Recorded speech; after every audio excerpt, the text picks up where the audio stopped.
गंजाम छत्रपुर राज्य निर्वाचन कमिशनर बैठक आगामी पंचायत और पौर निर्वाचन नहीं गुरुत्वपूर्ण आलोचना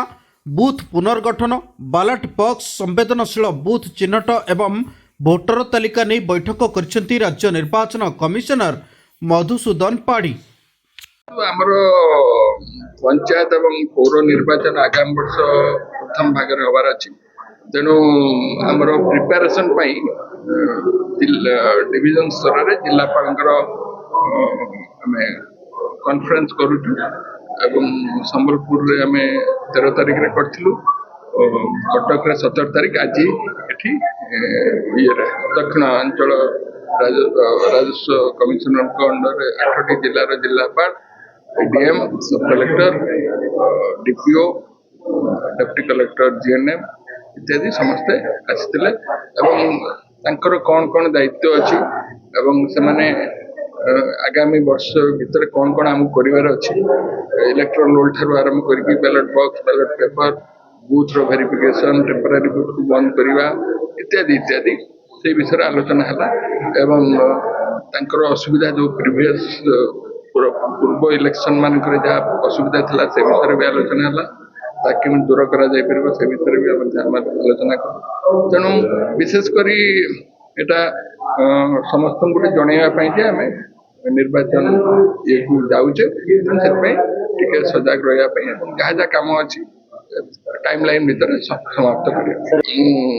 जोटा नुआ एनएससी बा म्युनिसिपालिटी हो नुआ एक्जिस्टिंग म्युनिसिपालिटी बा कॉर्पोरेशन गाँव गुड़िक मिशी से डिलिमिटेशन हवा को पड़ो सपोज गोटे पंचायत रु 5टा गाँ अच्छी 2टा गाँ मिसीगला कि गोटे गाँ मिसीगला तेणु जो 4टा गाँ रहा कि 3टा गाँ रहा ता भर वार्ड गुड़ाक पुणी रिकन्स्टिट्यूट हम ता छड़ा अलग जगह जेनराल डिलिमिटेशन हबार माने संभावना कम कारण पॉपुलेशन बेसिस सेंसस जेहेतु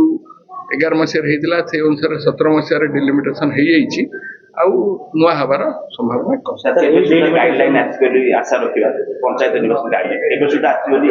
पंचायत निर्वाचन गाइडलाइन हूँ आसब पंचायत निर्वाचन प्राय 4 मास पूर्व आसब एबे आसबनी मसे भीतर